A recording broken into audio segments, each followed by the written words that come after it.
Purihin ang Diyos ng langit, sambahin at awitan. Puso'y buksan at ihain, purihin Diyos, purihin. Hallelujah, hallelujah, lapit sa hari natin. Purihin luwalhatin, biyaya at pagliligtas sa ating nagugupiling sasalay hanguin. Hallelujah, hallelujah, Gloria Patri.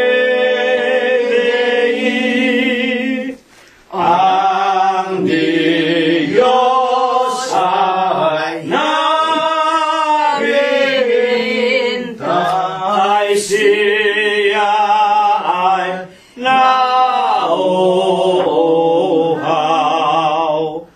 Dulugin, dulugin natin, sambahin,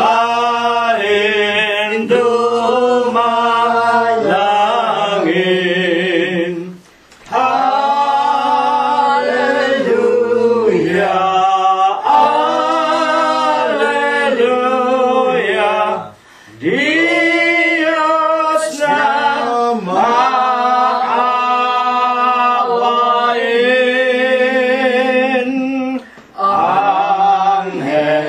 Angeles sa kay taasan at pupuri-purihin. Halina mga kapatid sa templo ng amang Diyos. Hallelujah, hallelujah, Diyos purihin, purihin. Amen.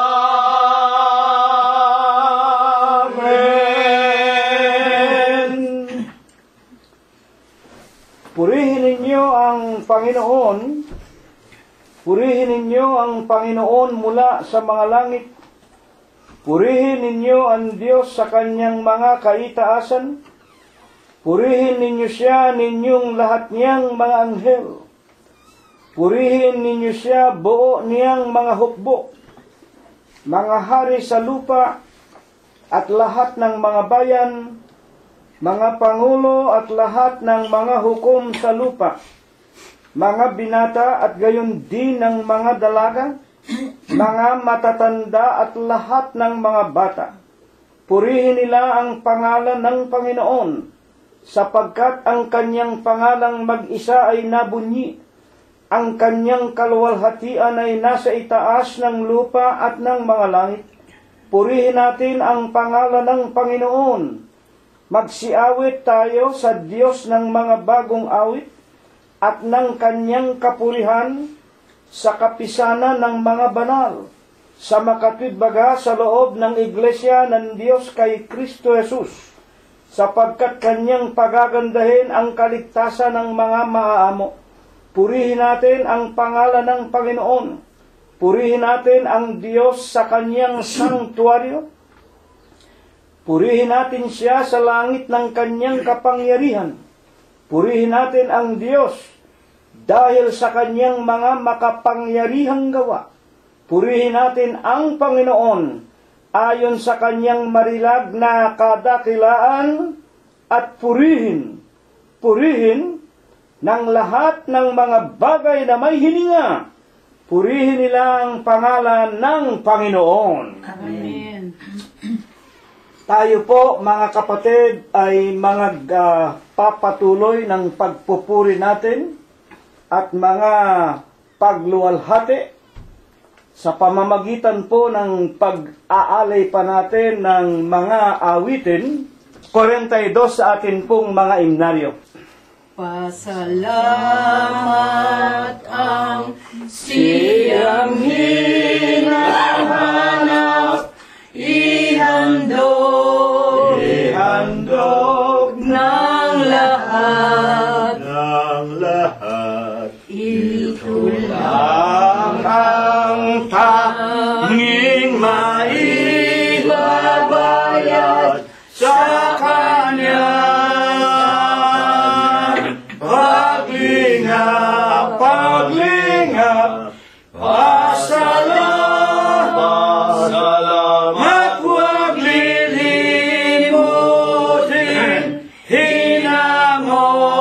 hinango ka sa dilim. Ano man biyayang tamuhin, ang Diyos ay pupurihin sa iglesia nang ikaw ay tawagin, naligtas sa dilim, buhay sa mundo ay lipos ng dilim. O amay, kukupin, pasalamat, huwag lilimutin, hinango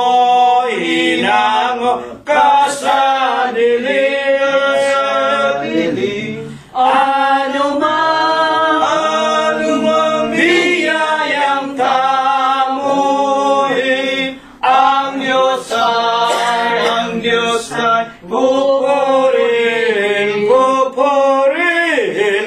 Walang maigaganti sa Diyos Ama, liban sa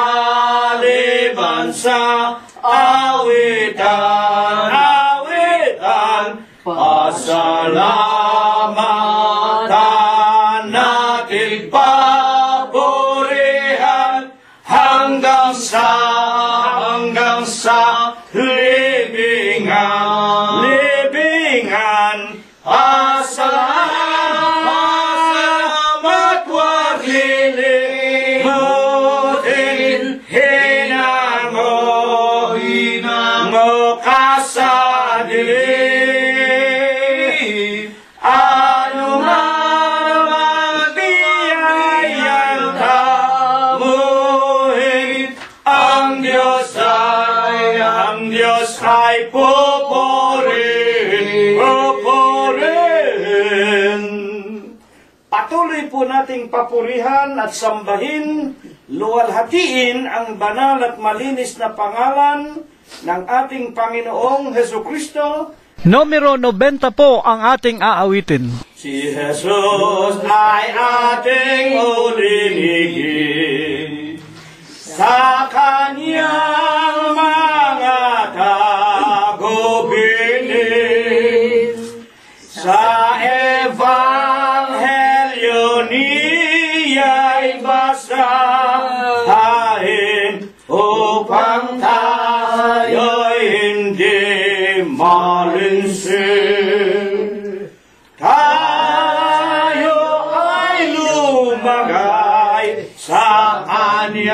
mga aral na upang hindi maligaw. Huwag natin isisinsay ang utos niyang banal. Kay Jesus, sikapin maging sakdal. Ang saad ng ating mananakop sa mundo, ang aral isabog. Ang mananampalataya sumunod, binyagan sa ngalan ni Jesus. Tayo ay lumagay sa kaniyang mga oral nang upang hindi maligaw. Huwag natin isisinsay ang utos niyang banal. Kay Jesus, sikapin maging sakdal.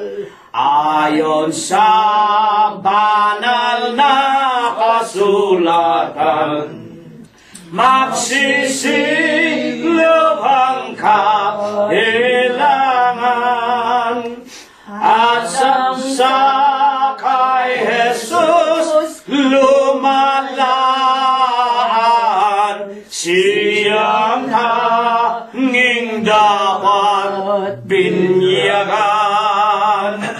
Tayo ay lumagay sa kanyang mga aral nang upang hindi maligaw.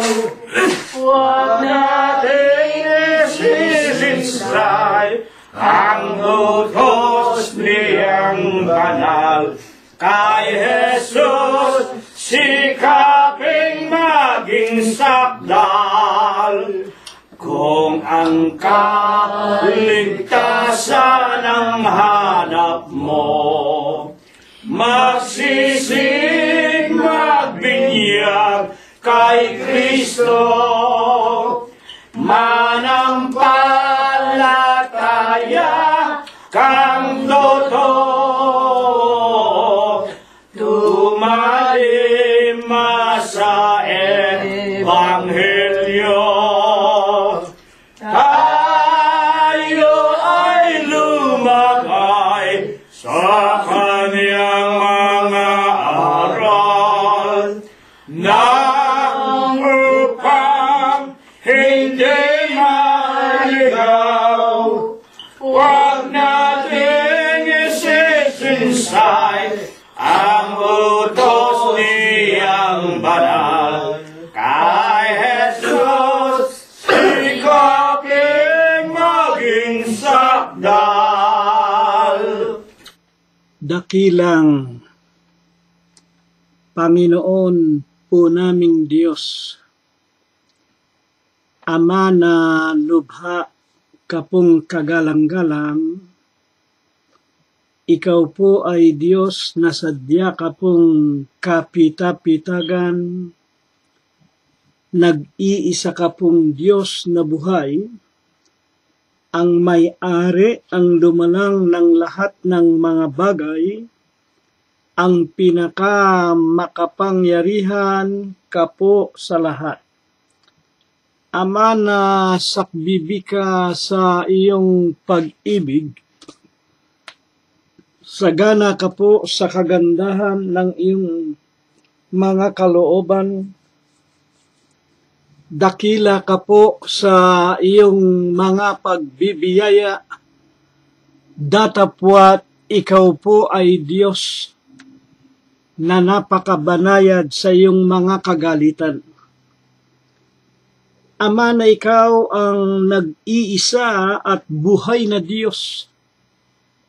ang Diyos ni Abraham, ang Diyos ni Isaac at ni Jacob, Diyos ng iyong mga banal na propeta sa bayan ng Israel, pinagtapatan ka din po, pinaglingkuran, hanggang kani-kanilang kamatayan ng amin pong mga minamahal na mga magulang. Panginoon, sa banal, sakdal at malinis na pangalan mo pong Kristo Jesus, wala pong sawa itinitiklop namin ang aming mga tuhod pagkatapos pong pailanglangan ka namin ng bunga ng aming mga labi, na bagaman hindi po marilag ang aming mga tinig, inihandog namin sa iyong banal na kaitaasan nanggaling po sa kaibuturan ng aming mga puso. Sinasampalataya na namin, tinatanggap mo, Panginoon, na katulad po sa isang napakamasarap na samyo sa iyong banal na kaitaasan. Amang banal sa aming mga paninikluhod, una na nga po dito sa iyong maralita, munti na bahay dalanginan sa Los Angeles, California, sa tirahan ng aming mga minamahal sa buhay sa buong sanglibutan, gayon din po sa bawat tahanan ng mga kaibigan po namin, na araw-araw po ay pinalalago mo sa bilang sa pamamagitan ng karunungan na iyong pinalago sa mga huling araw. Kasama rin namin ang mga tunay mo pong mananamba sa Espiritu mo po at sa iyong kagilagilalas na katotohanan. Panginoong Jesus, tanggapin mo po ang aming mga tao sa pusong mga pagpapasalamat. Maraming salamat sa iyo, Amang Banal, sa maraming mga araw na patuloy mo pong ipinararanas sa buhay ng bawat isa sa amin.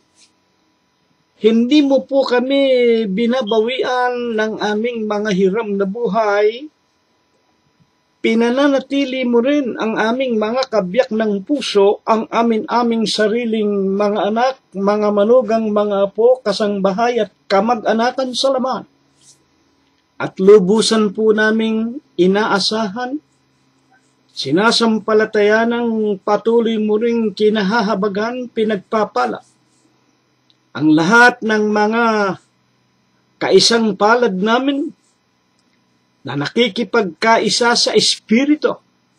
Lahat ng aming mga kaibigan at mga kapatiran na sa bawat sandali na katulad dito, sa tuwing araw ng Huwebes ng gabi at tuwing araw ng Linggo, na sila man po ay hindi na nakakalimot na nakikipagkaisa sa amin upang patuloy naming masamba ka, mapuri ka, maluwalhati ka sa Espiritu mo po at sa iyong katotohanan. Ama, salamat po. Patuloy mong pinagbubuksan kami ng magagandang kapalaran. Salamat po.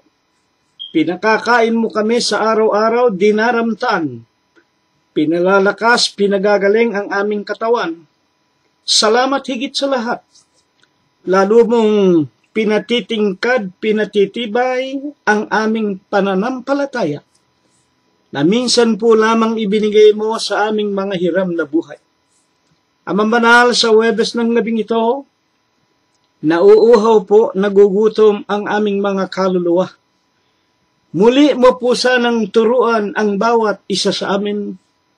Ikaw po sana ang muling tumayo sa aming kalagitnaan sa Espiritu.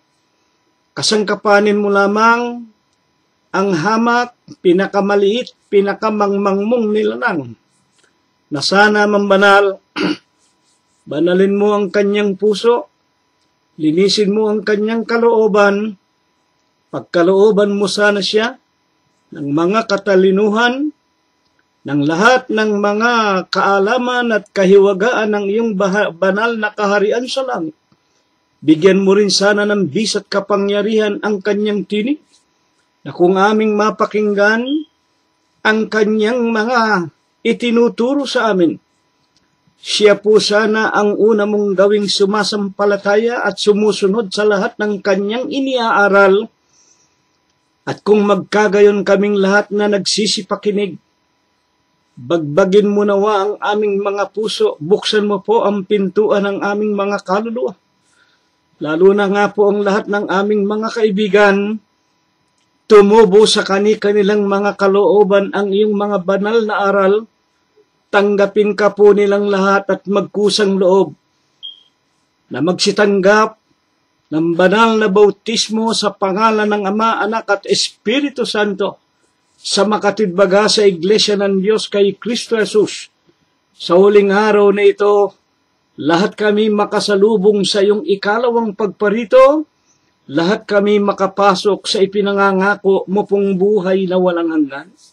Ama banal, ang lahat po ng ito, sinasampalatayanan namin, minsan pa iyong dinirinig sa iyong kaharian sa langit.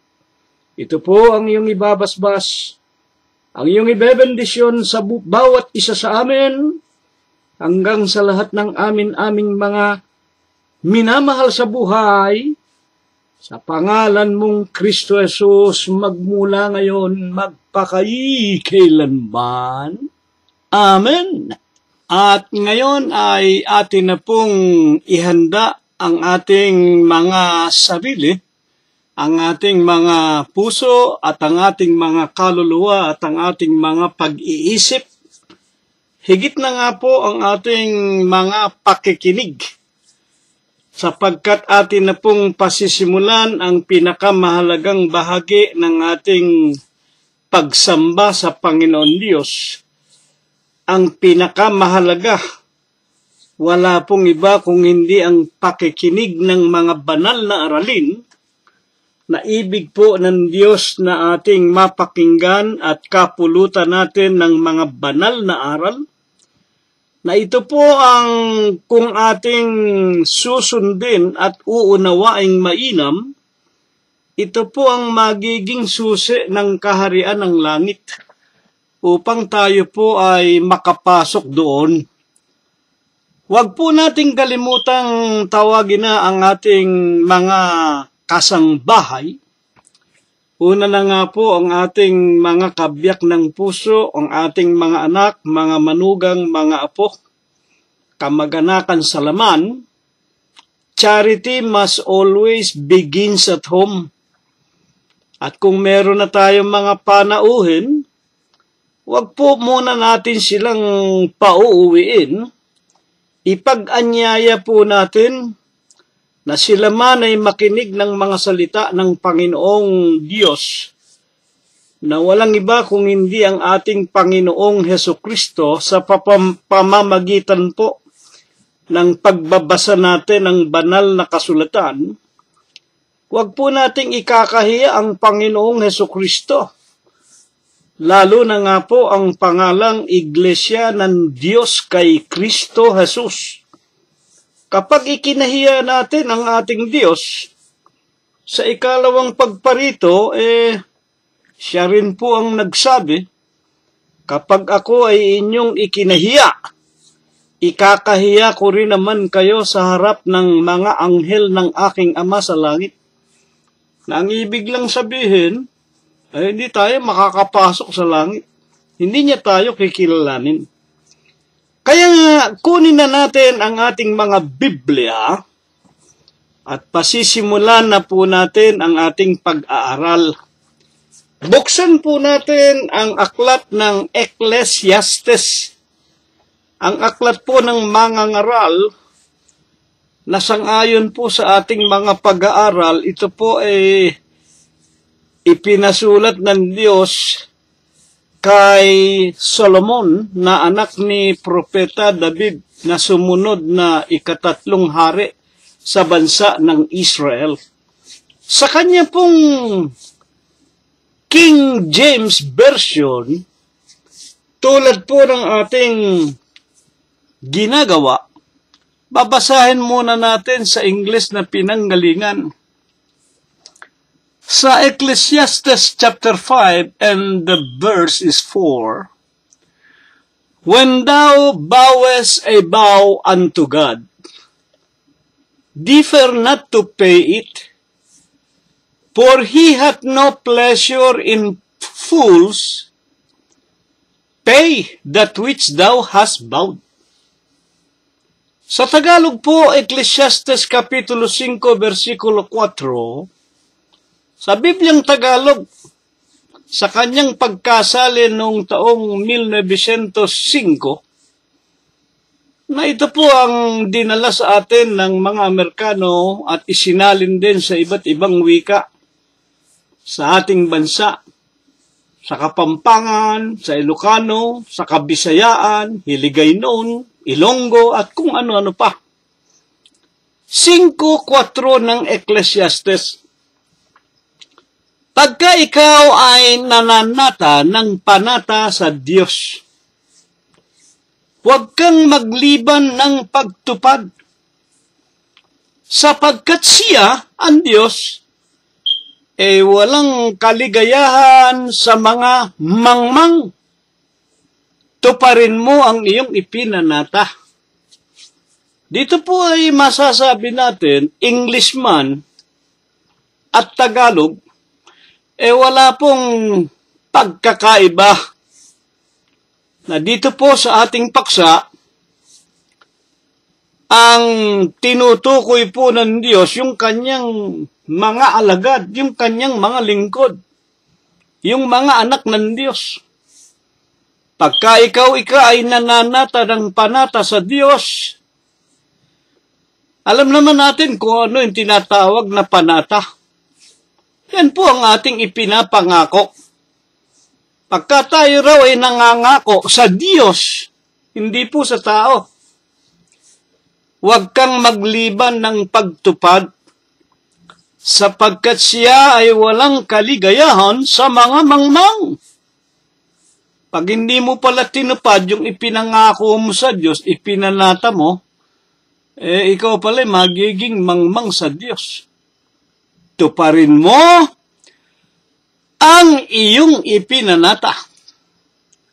Para ito po ay ating maliwanagan, atin na pong pasimulan. Ano po baga ang tinatawag nga na panata o vow sa Ingles? Nabanggit ko na sa inyo, yan ay pangako. Kailangan daw ating tutuparin. At pag hindi po natin tinupad o ginawa, mga mangmang tayo sa Diyos at hindi siya nagagalak sa atin. Una po nating basahin sa tinatawag na paliwanag ng mga pantas na tao na sumulat po ng mga diksyonaryo at ngayon nga po sa paglago ng karunungan, lahat po halos ng bagay naka-online na po. Nasa computer na. Ang tawag po rito, online dictionary. Sa online dictionary, what is a vow? Ayon po sa unang pagpapaliwanag, ang katulad po, or synonym, a vow is an oath, sumpa, pledge, pangako, promise, pangako, bond, pagkakatali. Talagang kailangan tuparin mo, nakatali ka doon sa sinabi mo. Covenant, pakikipagtipan, commitment, komitado ako dyan. A vowel o ipinangako, at pwede rin tawaging profesyon. Halimbawa, abogado ka, kailangan gagawin mo ang katungkulan mo bilang abogado. Halimbawa, doktor ka, ikaw ay tutupad sa katungkulan mo bilang doktor at kung ano-ano pa. At ipinakikilala din naman ang vow as affirmation, attestation, assurance, guarantee. Na talagang gagawin mo iyong sinalita o ipinangako. At ang ikalawang pagpapaliwanag po ng online dictionary, solemn promise to do a specified thing. Solemn promise, isang banal na pangako na gagawin mo ang iyong ipinangako doon sa iyong pinagsasanlaan ng iyong salita o ng iyong pangako. Katulad din po ito sa wikang Ingles, pangako, swear, promise, pledge, promise, undertake, engage, make a commitment, give one word, guarantee, or archaic plight, a vow to do better. Sa makatwid, ano man ang paliwanag ng mga tao, mga pantas na sumulat ng diksyonaryo, ito po isang bagay lang ang kinauuwian. Pag nagsalita ka ng isang pangako, nakatali ka ron. Hindi ka makakalag doon hanggang sa iyong matupad ang iyong ipinangako. At kung ibabaling po naman natin sa tinatawag na aklat ng banal na kasulatan, tinan ninyo ang itinuturo ng banal na kasulatan kung ano ang tinatawag na pangako. Deuteronomio 23:21. Pagka ikaw ay magpapanata ng isang panata sa Panginoon mong Diyos. Makinig tayo mga kaibigan. Pag tayo raw po mangangako, magsasalita ng isang bagay na itatalaga natin at gagawin natin, ipinangako natin, panata natin sa Panginoon Diyos, huwag kang magluluwat ng pagtupad. May talagang kailangang taga sa bato, tutuparin natin. Bakit? Sapagkat walang pagsalang uusisain sa iyo ng Panginoon mong Diyos at magiging kasalanan sa iyo kapag hindi mo tinupad. Yan po ang tinatawag na panata. At para bigyan pa ng tinatawag na bigat ang ating mga isinumpa sa Diyos, kung itutuloy natin ang Deuteronomio 23:23, ang nabuka sa iyong mga labi ay iyong gaganapin at gagawin ayon sa iyong ipinanata sa Panginoon mong Diyos na isang kusang handog na ipinangako mo ng iyong bibig. At dito po, yung salita ay hindi lamang salita na nawawala. Na kapag napakinggan na ito, wika nga, narinig sa kaliwang tenga, lumabas sa kanang tenga natin. Kapag ito'y sinalita natin at sa Diyos, talaga pong gagawin natin ayon sa ating sinalita sa Kanya. At ito ay isa palang kusang handog, banal na handog, na ipinangako mo ng iyong bibig.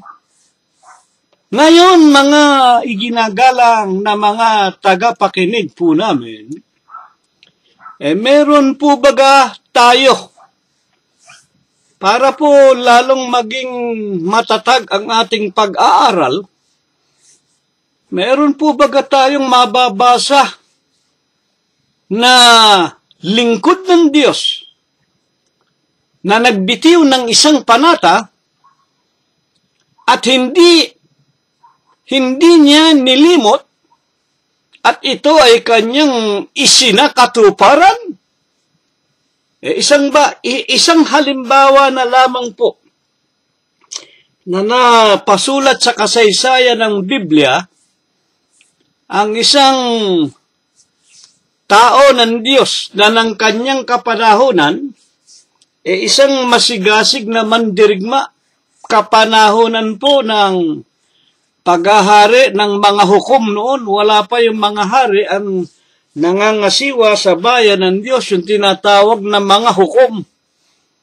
At ito nga pong aking babasahin, isang halimbawa lamang. Napakarami po ng mga lingkod ng Diyos na nang sila ay nagpanata, ito po ay tinupad nila ayon sa kanilang ipinanata. Para wag tayong masyadong humaba, ito na lamang kasaysayan ng buhay ng lalaking si Jefte. Ito po ay naganap 1,143 taon bago nagkatawan tao ang Panginoong Jesucristo. At ang buong kasaysayan ay napasulat sa aklat ng mga hukom. Ito po yung kapanahon ng kasalukuyang kapapasok pa lamang ng bansa ng Israel sa lupain na binubukalan ng pulot at ng gata, at nang sila po'y kasalukuyang yumayabong, ang pamumuno po ay ipinahintulot ng Diyos sa kanilang mga tinatawag nila na mga hukom. At ang isa nga po rito ay ang lalaking si Jefte, isang masigasig na mandirigma. Kung babasahin po natin, hayaan ninyong basahin ko ang ilang mga talata na nagbibigay ng kaliwanagan na ang Jefte na ito ay hindi nakalimot sa kanyang panata sa Diyos. Ano ba ang nangyari kay Jefte? Sa hukom, umpisahan natin, Kapitulo 11, versikulo 29 hanggang 31. Nang magkagayon, ang Espiritu ng Panginoon ay sumakay Jefte. Anak nga po ito ng Diyos, tao ng Diyos. Hindi papasok ang Espiritu ng Panginoon sa isang tao kung hindi niya ito anak. At ang ibig lang sabihin ng Espiritu ng Panginoon, pinatnubayan siya, hindi siya ipinahintulot sa kabiguan, hindi siya ipinahintulot sa kamay ng mga kalaban o mga kaaway. 11:29 ng aklat ng hukom, nang magkagayon ang Espiritu ng Panginoon ay sumakay Jefte, at siya'y nagdaan ng Galaad at Manases, at nagdaan sa Mispa ng Galaad, at mula sa Mispa ng Galaad, nagdaan siya sa mga anak ni Amon. Ibig ko po muna na ipaliwanag, para wag tayong masyadong humaba, na ito po ang pagkakataon na si Jefte at ang mga Israelita na kanyang kasama, sila po ay pinabayaan ng marami nilang mga kapanalig. At sila po ay napalibutan ng mga kalaban na mga Amonita. At sa kanila nga pong paglalakbay sa Galaad at Manases, napadaan sila sa Mispa ng Galaad. Sa Mispa ng Galaad, nakasalubong sila ng mga Amonita o ng mga kawal ni Amon, na napakahigpit na kalaban po ng mga Israelita at napakarami sa bilang. Ano ang ginawa nitong si Jefte nang makita niyang hindi sila po pwedeng manalo sa dami ng kalaban? 11:30 hanggang 31. Ito po ang ginawa ni Jefte, makinig kayo. At nagpanata si Jefte. Nangako si Jefte ng isang panata sa Panginoon. At kanyang sinabi, kung tunay na iyong ibibigay ang mga anak ni Amon sa aking kamay. Ito po, nang makita ni Jefte, napakarami ng mga kalaban, nakukubkob sila, pero siya nga po ay dumalangin sa Panginoon at siya po ay nanata, nagbigay ng salita na nangangako. Kung tunay na ibibigay ang mga anak ni Amon sa aking kamay ng Panginoon, ano ang kanyang panata? 11:31 ay mangyayari nga na sino mang lumabas na sumalubong sa akin. Ito ang pangako, ito ang banal na panata. Ang sino mang sumalubong sa akin sa mga pintuan ng aking bahay, pagbalik ko na mapayapa na galing sa mga anak ni Amon sa pakikidigma at ako'y nagtagumpay, ang sino mang makasalubong kong lumalabas sa aking bahay, magiging sa Panginoon, ihahandog ko na pinakahandog na susunugin. Ayan po. Ito po ang lumabas sa bibig ni Hepta. Tandaan ninyo mga kapatid, ang ating paksa, pagka ikaw ay mangangako sa Panginoon, hindi sa tao, pag ikaw ay mananata, ay tutuparin mo. Ano mang lumabas sa iyong bibig, ay susundin mo. Ang pagkakataong ito, marahil, giyagis na si Hepta, ang dami ng mga Amonita, napapaligiran sila, siguro sa katarantahan ni Hefte. Nakapagsalita siya ng isang bagay na marahil lang naman, hindi na niya naisip. Ang sabi niya, kung ako'y magtatagumpay, kung ibibigay sa akin mga kamay ng Diyos ang aking mga kaaway na mga Amonita, ipinapanata ko, isinusumpa ko. Ang una kong makakasalubong pag-uwi ko sa aking bahay, kapag ako'y nanalo na sa digmaang ito, ang sasalubong sa akin, lalabas ng aking bahay, ay sa Panginoon, ihahandog ko bilang isang handog na susunugin. Ngayon,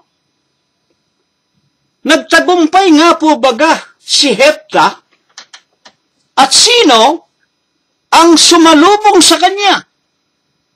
At ito ba ay kanyang inihandog na tulad sa isang susunugin, ipinangako niya, kailangan tuparin niya. Hayaan ninyong ipagpatuloy ko ang kasaysayan ni Hepte. Sa Aklat ng Mga Hukom, Kapitulo 11, 32 hanggang 35, ito na lamang ang aking babasahin para wag po tayong humaba. Sa gayon, nagdaan si Hepta sa mga anak ni Amon upang lumaban sa kanila, at sila'y ibinigay ng Panginoon sa kanyang kamay. Nagtagumpay si Hepta. Tinulungan sila ng Panginoon. Ibinigay sa kamay ni Hepta ang mga Amonita. At sila'y sinaktan niya ng di kawasang pagpatay, magmula sa Aroer hanggang sa Minit, na may 20 bayan, at hanggang sa Abel Keramim. Sa gayo'y sumuko ang mga anak ni Amon sa mga anak ni Israel. Nagtagumpay ang mga Israelita. Ibinigay ang mga kalaban sa kamay ni Hepta, at isipin ninyo ang mga napatay ng mga Israelita. 20 bayan yung kanilang nasakop. At ang marami pa'y sumuko, mga tagapakinig. At sa 34 ng 11 ng Hukom, at si Hepte naparoon sa Mispa, eto na po. At si Hepte ay naparoon sa Mispa sa kanyang bahay. Umuwi na nga po. Si Hepte, maligayang maligaya siya nang siya'y tinulungan ng Amang Diyos, nagtagumpay. At sa kanyang kaligayahan, marahil nakalimutan niya na meron siyang ipinangako na kapalit na ibibigay niya sa Diyos. Eto na nga po. At si Hepte ay naparoon sa Mispa sa kanyang bahay, at narito ang kanyang anak na babae. Eto, yung kanyang anak na babae, lumalabas na sinasalubong si Hepte ng pandereta at ng mga sayaw. Dahil nabalitaan nga po, nagtagumpay yung tatay niya. Abay, ang unang-unang lumabas, sumalubong kay Hepte, yung kanyang nag-iisang anak at babae pa naman at dalaga at maganda. Sinalubong siya na may pandereta at ng mga sayawan. At siya ang kanyang bugtong na anak. Liban sa kanya, wala na siyang anak na lalaki o babae pa man. Sa mga tuwid, nag-iisang anak na dalaga na maganda pa. Mga tagapakinig, yun ang sumalubong sa kanya at nang pagsalubong sa kanya, naalaala niyan, may ipinangako siya sa Diyos.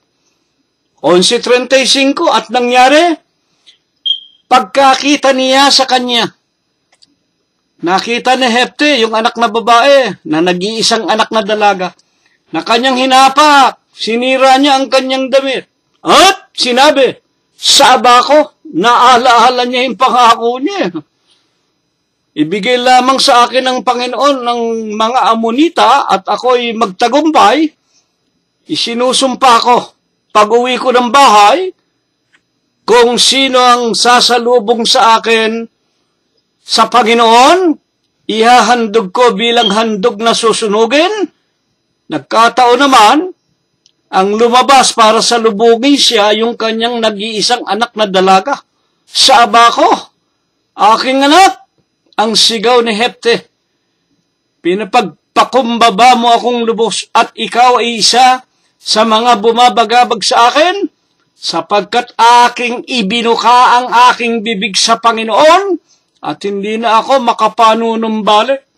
Ang ibig lang sabihin, anak, bakit ikaw pa sumalubong sa akin?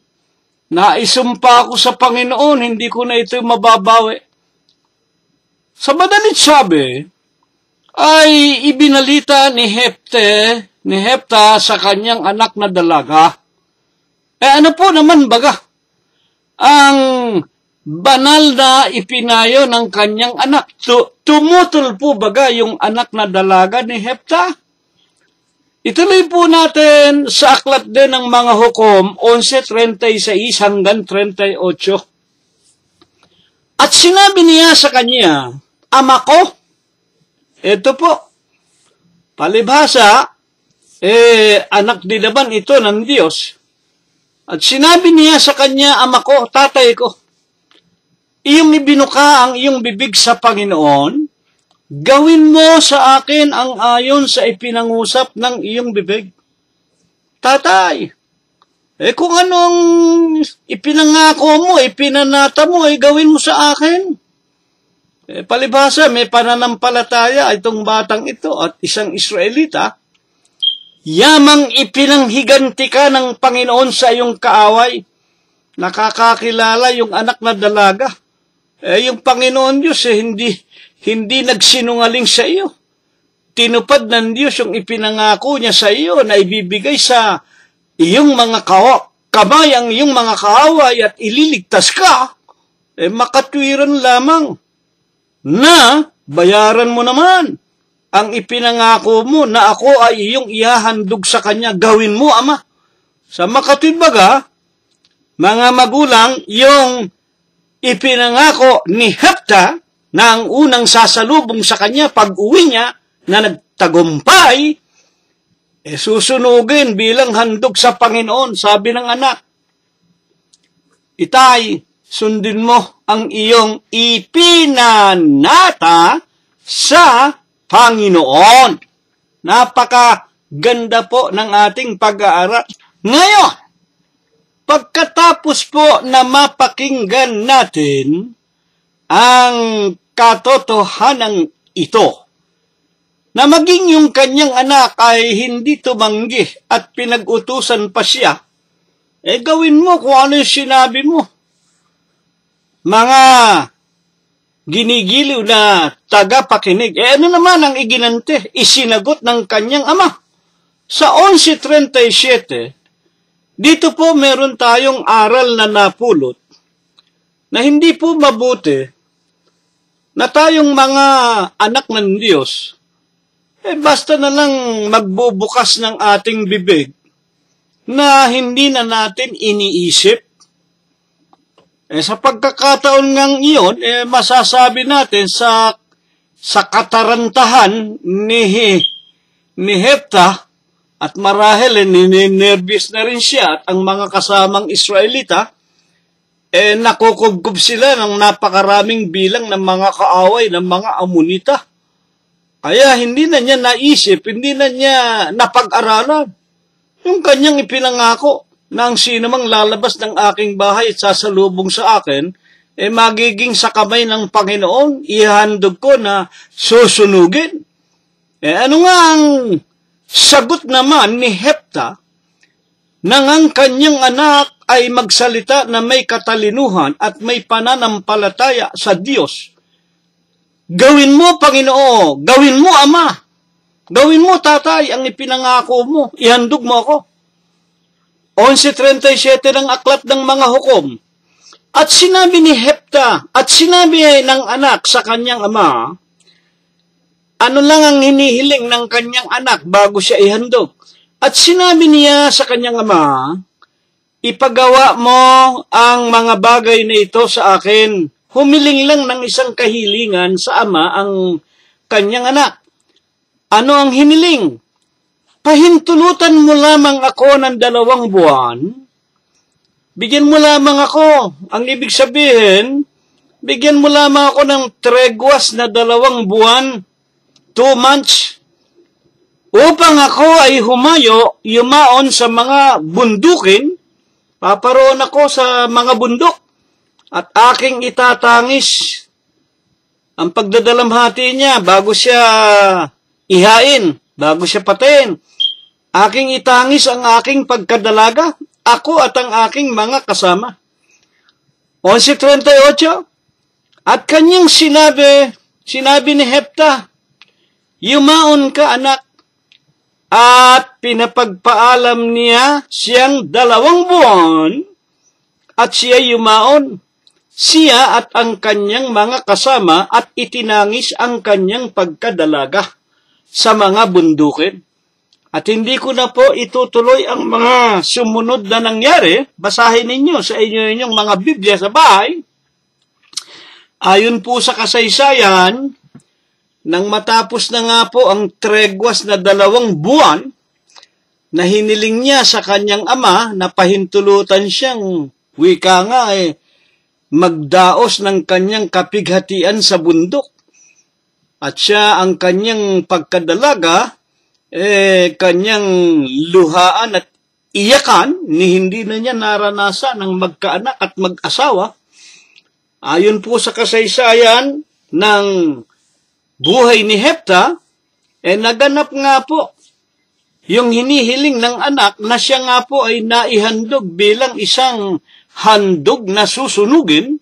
At dahil nga po dito ay hindi po nakita ng Panginoon Diyos ng pagtaliwas sa kanyang panata, ni nagkaroon man siya ng pagkakasala na hindi niya tinupad ang sinalita niya sa Diyos. Ang atin pong mga huling katanungan, bakit po baga naman? Eto, isang magandang tanong. Bakit po baga naman ang Diyos? Walang kaligayahan sa mga hindi tumutupad sa kanilang mga ipinanata. Si Hepta po nagalak ang Diyos, tinupad niya ang pangako niya sa Diyos, pero napakalupit yun. Sipin ninyo yung anak mo, isa-isang anak mong babae na dalaga. Yung pa naman ang naipangako mo dahil sa hindi ka na nag-isip, pwede naman sigurong ang ipinanata mo ibang mga bagay. Pero hindi na naisip ni Hepta yun. Mahirap yung bigla na lang, ura-urada ang isang tao magsasalita ng isang bagay, lalo na nga po kung ang kausap niya ay ang Panginoon Diyos. Diyos ang Diyos at hindi tao. Nakatulad dati na pwedeng makalimot o pwedeng magsinungaling o pwedeng wika nga magpaubaya na lamang kung hindi natin matupad ang ating ipinangako. Pero siya ay Diyos. Isipin ninyo, Diyos! Hindi po maaaring magbiro tayo sa Diyos, mga tagapakinig at mga magulang po namin. Kaya nga, itanong nga po natin, bakit nga po baga walang kaligayahan ang Diyos kung hindi natin matupad ang binitiwan nating mga panata o pananalita sa Kanya? Buksan nga ninyo ang aklat ng mga bilang 23:19. Totoo ba ang sinasabi ni kapatid na si Rilo na hindi tayo pwedeng pabigla-bigla sa harapan ng ating Panginoon Diyos? Bakit? 23:19 ng aklat ng mga bilang. Ang Diyos ay hindi tao na magsisinungaling. Alam naman natin, tayong mga tao, wala pong tao na hindi sinungaling. Sa 116:11 ng aklat ng propetang si David, sa aklat ng mga awit, aking sinabi sa aking pagmamadali, lahat ng tao ay bulaan. At pinatunayan ni Apostol Pablo, Romanos 3:10-18, lahat ng tao liko, walang matuwid, wala kahit isa. Ayon kay Apostol Pablo. Ang Diyos po ay hindi tao. Ang Diyos hindi pwedeng magsinungaling. Ang Diyos hindi pwedeng magkabali. Ang Diyos hindi pwedeng lumiko. Ang Diyos ay hindi tao. Ni anak man ng tao na magsisisi. Aba, hindi po. Hindi po pwedeng magsisi ang Diyos. Ano pagsisisihan niya? Lahat ng bagay Kanya, lahat ng bagay ginawa niya. At sinabi ba niya? Sinabi ba ng Diyos at hindi niya gagawin? Sinalita ba niya at hindi niya isasagawa? Kaya nga ayon pa man din kay Apostol Pablo, sa aklat na isinulat niya sa mga taga-Galasya, sa 7, huwag kayong magpadaya, huwag kayong padaya. Ang Diyos ay hindi nagpapabiro. Ang lahat na ihasik ng tao, siya naman niyang aanihin. Palibhasa nga si Hepte, marahil sa kalagitnaan ng kanyang kagipitan, napupuluputan ng libu-libong mga kaaway, nasambitla na lamang niya, Panginoon Diyos. Kung ibibigay mo sa akin ang aking mga kaaway, ang sino mang lalabas sa aking bahay pag uwi ko, ihahandog ko sa iyo. Yan. Yun pala, binigay niya sa kanyang kamay ang mga kaaway, nagtagumpay siya, ang sumalubong sa pag-uwi niya, ang kanyang nag-iisang magandang anak na dalaga. Kaya nagsisi siya. Pero, alam niya, yung Diyos ang kausap niya, hindi pwedeng biruin, hindi makakalimot, hindi patatawarin ang kanyang sinalita. Hindi pwedeng mabawi. Nagawa niyang ihandog yung kanyang anak na dalaga. Ngayon, bakit kailangan pa ba? Kailangan ba natin na tayo'y magpanata? Lalo na nga po sa huling araw na ito. Ayan, katatapos lang ng Semana Santa. Nakita na naman natin dyan sa Pampanga, sa Tondo, sa iba't ibang bansa sa buong mundo, yung mga bansa na nasasakupan ng imperyo o ng tinatawag na Iglesia Apostolika Katolika Romana, nariyan na naman yung mga tinatawag nila na pinipenitensya, meron pang nagpapapako sa cross, meron pang hinahampas yung katawan, meron pang sinusugatan yung kanilang likod, meron pang lumuluhod magmula sa pintuan sa labas ng katedral, papasok sa pulpito, mga taong nagdurugo na yung kanilang tinatawag na mga tuhod, ito ika ang panata ko sa Panginoon Diyos tuwing sasapit ang Semana Santa, taon-taon. Pinahihirapan ko sarili ko. Ay, yan ba naman kailangan gawin nating mga tao? Yan ba ay ipinag-uutos ng Diyos? Yan ba ay mayroong halaga? Yan ba ay makapagliligtas? Mga kapatid at mga magulang, wala po akong nakitang ganyan sa Biblia. Na ibig mong maligtas ka't makarating sa langit, wala rin ako napakinggang ipinag-utos ng Panginoong Hesus at ng 12 apostol at maging ni Apostol Pablo na ipapako mo yung krus, ipapako mo yung katawan mo sa krus, taon-taon na hampasin mo ng lubid na merong pabigat at ikaw magprosesyon sa lansangan at makihata ka sa lubid ni Kristong Nazareno sa Quiapo. Wala po akong nabasang ganyan. Ano ang katunayan tungkol sa tinatawag na pangako o panata?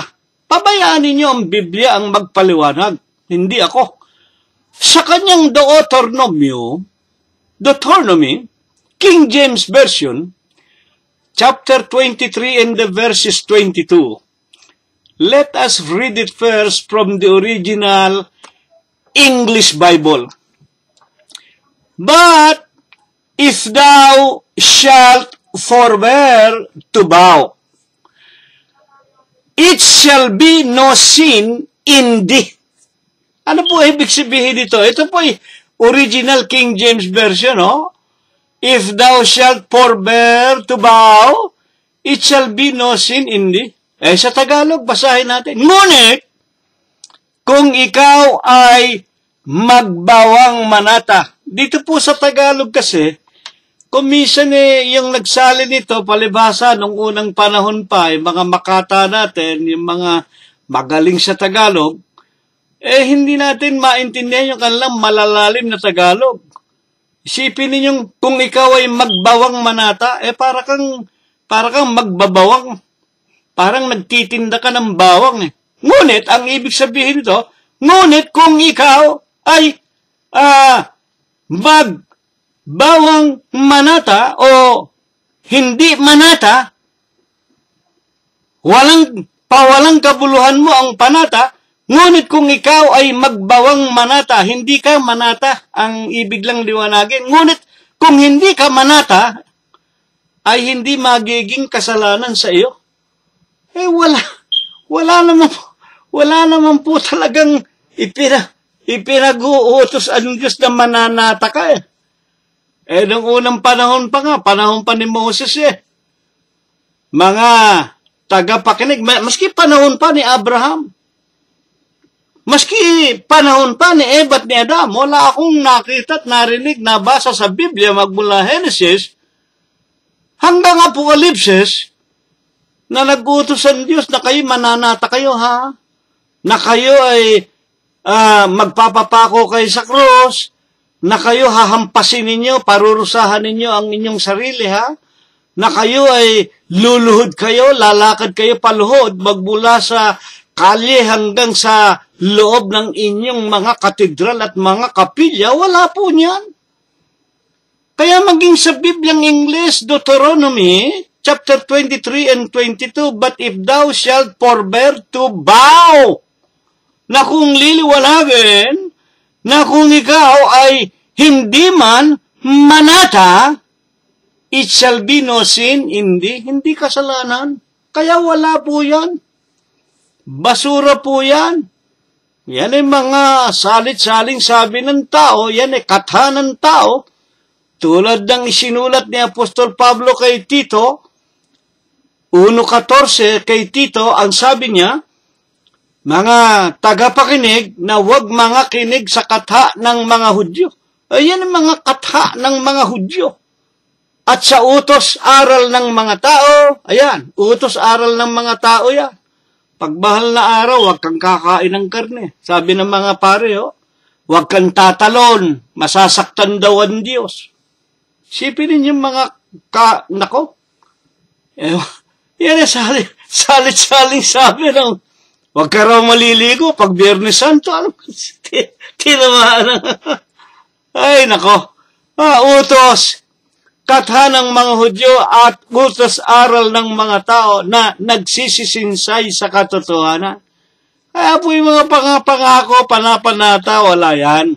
Ngayon, bilang huling mga katanungan po natin, ano po baga kung hindi naman pala ipinag-uutos ng Diyos yung panata? Ano po baga lamang ang hinihiling ng Diyos sa kanyang mga anak? Ito, napakasimple. Kung hindi pala utos yung mananata tayo, alam po baga ninyo sa huling araw na ito, ang pinakamagandang panata na iniutos ng mga Hudyo at ng mga feke na mga ngaral o mga impostor na obispo at mga leader ng mga reliyon, yung panata ng ikapo. Ambay, malakas pagkakitaan yan. Ang paggawa ikalang mabuti. At ang pag-aabuloy, 13-16, yan, lagi isinisigaw ng mga obispo yan. Okay, mga kalimot, lalo na nga yung ikapo, hindi na po para sa atin yung ikapo. At ngayon po, maski hindi ka mag-abuloy, pwede kang pumanik sa langit. Hindi naman kailangan ng Diyos ang pere. Lalo na nga po ngayon, pinalago na ang karunungan. Libre na. May internet na. Merong YouTube. O merong Google. Kung ano-ano. Pinalago ng karunungan. Libre na. Mga kapatid, bakit ito naman mga relihiyon sige pa rin ang pamimilit sa abuloy? Ikapo, nagbebenta pa kayo ng mga CD-ROM, nagbebenta pa kayo ng mga sulat ng inyong mga Doctor of Divinity, Theosophy, and Letters. Kamukha ng sinasabi ni Apostol Pablo. Ang iba, pinangangalakal ang salita ng Diyos. Hindi kami katulad ng marami. Ipinangangalakal ang salita ng Diyos. Ipinagbibili. Ginagawa kayong kwartahan. Salapian. Kaya nga, ano po baga lamang ang hinihiling ng Diyos sa kanyang mga anak? Buksan natin ang aklat ng propetang si Mika 6:8. Kanyang ipinakikilala sa iyo, o tao. Ano ngayon ang nakilala natin sa paksa nating ito, mga kapatid? Ang tinatawag na panata, na kung tayo'y mananata sa Diyos, bagaman hindi naman utos Kaya tinan ninyo salita, when thou bowest a bow unto God, kung ikaw ay mananata, pero hindi ka inuutusan na magpanata, defer not to pay it. Abay, huwag mo kalilimutang gawin ito. For he had no pleasure in fools, sapagkat wala siyang kasiyahan sa mga mangmang. Pay that which thou hast vowed. Ayan. O hindi naman ipinagpipilitan Kung ikaw ay mananata. Mga tao kasi mayayabang Mga arugante. Nagsasalita ng hindi iniisip, kamukha ni Hepte. Pag ako'y nanalo sa digmaan, ang sino mang unang lumabas sa aking bahay at salubungin ako, magiging sa Panginoon, ihahandog ko na katulad sa isang handog na susunugin. Ayon, ang lumabas yung kanyang nag-iisang anak na dalaga. Nako, umiyak si Hepte ng kapait-paitan. Sipin mo yun, yung anak niya, napilitang inihandog niya sa Panginoon Diyos. Magagawa ba natin sa huling araw na ito yan? Kaya nga, ang tinatawag na panata, hindi po pinagpipilitan ng Diyos. Pero kung gusto mo, abay, huwag ka naman makakalimot. Kaya nga, ano ba lamang ang gusto ng Diyos? Na siyang napag-aralan natin ngayon sa Huwebes ng gabing ito, tungkol sa panata, kung ibig magpanata ng tao o ng mga anak ng Diyos. Kanyang ipinakilala sa iyo, Mika 6:8, balikan natin, o tao, kung ano ang mabuti. Ayan. Hindi mabuti yung sapilitan na panata. Walang ipinag-uutos ang Diyos na mananata tayo. O kung ano ang mabuti, at ano ang hinihingi ng Panginoon sa iyo? Ano ba ang gusto ng Diyos sa atin? Gumawa na may kaganapan. Tatapusin natin ang ginagawa nating paglilingkod sa Kanya. Kaganapan. At ibigin ang kaawaan. Maging maawain tayo sa ating kapwa-tao. Lumakad na may kababaan, be humble, na kasama ng iyong Diyos. Yan lang ang inihiling ng Diyos sa atin. Na lumakad tayo, kasama ng Diyos na nagpapakumbaba at may pag-ibig tayo sa ating kapwa. At yun po ang nilalaman ng kautusan ng ating Panginoong Hesukristo ng kanyang sabihin. Ang unang utos, iibigin natin ang Diyos ng buong puso, buong lakas, buong isip at ng ating buong buhay. At ang ikalaway ito, iibigin natin ang ating kapwa gaya ng pag-ibig natin sa ating sarili.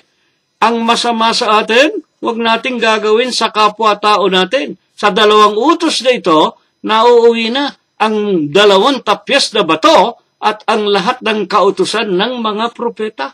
Simpleng-simple. Iibigin natin ang ating kapwa. Iibigin natin ang Diyos. Lalakad tayong kasama niya. Magpapakumbaba tayo. Bakit ito lang ang ipinag-uutos sa atin ng Diyos? Ecclesiastes 12:13, ito ang wakas ng bagay. Tapos na pala. Sa 2 utos, nandun na lahat. Lahat ay narinig. Ikaw ay matakot sa Diyos. Sundin mo ang kanyang mga utos sapagkat ito ang buong katungkulan ng tao. Ayan po mga kapatid. Yan lang ang buong katungkulan natin. Sa katunayan nga maging ang mga apostol nagpapatuloy. Pag ating inibig ang ating kapwa, hindi tayo gumagawa ng masama sa kanino man, at tayo ay naglilingkod sa Diyos ng ating buong puso, buong lakas, buong buhay, natupad na natin lahat ng kautusan. Doon lamang sa 2 utos na iyon. Bakit nga? Ano ba naman ang sama? Mga tagapakinig, kung hindi natin matutupad ang simpleng utos ng Diyos, naiibigin natin siya, buong puso, buong lakas, buong buhay, lalakad tayong kasama niya na may kapakumbabaan. At iibigin natin ang kahabagan o ang ating kapwa tao. 12:13 ng Ecclesiastes, sapagkat dadalhin ng Diyos ang bawat gawa sa kahatulan, sapagkat dadalhin ng Diyos ang bawat gawa ng tao sa kahatulan. Pati ng bawat kubling bagay, maging ito'y mabuti o maging ito ay masama, dadalhin tayo sa kanyang hukuman. At pag nasa hukuman na niya tayo, yung mga kubling bagay na ginawa natin, mabuti man at masama, ito po ay mahahayag. Wala tayong maililihim sa Diyos. Napakaganda po ng ating pag-aaral. Ngayon, kapatid na si Rilo, lumakad tayo na kasama ng Diyos. Sino ba ang Diyos? Alam natin, ang Diyos nagkatawan tao. Alam natin siya ang ating Panginoong Hesukristo. Paano tayo makakalakad na kasama ng Panginoong Hesukristo? San Juan 12:26, kung ang sino man ay maglilingkod sa akin, kung saan ako naroon, doon ang lingkod ko. Ayan. Para tayo po makasama sa paglakad ng Diyos na si Kristo Jesus, kailangan nandun tayo sa kanyang kinaroroonan. Nasaan ba ang Panginoong Jesucristo? Colosos 1:18, si Kristo ang ulo ng katawan. Ano ba ang katawan? Iglesia. Ano ba ibig sabihin ng iglesia? Katawan ng Diyos. Ano ba naroon sa katawan ng Diyos? Colosos 1:14, na siyang kinaroroonan ng katubusan, na siyang kapatawaran ng ating mga kasalanan. ang iglesia. Ano ba ang iglesia? Nakalimutan bang lagyan ng pangalan? Unang Tesalonica 2:14. Ang wika ni Apostol Pablo, kayo mga kapatid, nagsisitulad sa iglesia ng Diyos na nasa Judea. Bakit sa Judea? Sa siyudad ng Jerusalem ng Judea. Anyo 32, sinabi ng Panginoong Jesucristo, sa ibabaw ng malaking batong ito ay itatayo ko ang aking iglesia. Ayan. Ano nga po yung iglesia? Katawan ng Diyos. Itinayo ng Panginoong Jesucristo, anyo 32, sa siyudad ng Jerusalem ng Judea. Unang Tesalonica 2:14, kayo mga kapatid ay nagsisitulad sa iglesia ng Diyos na nasa Judea kay Kristo Jesus. Pagka nandun na tayo sa iglesia ng Diyos kay Kristo Jesus? 8:1 ng Romanos. Ngayon nga, wala ng ano pamang hatol sa mga na kay Kristo Jesus. Amen.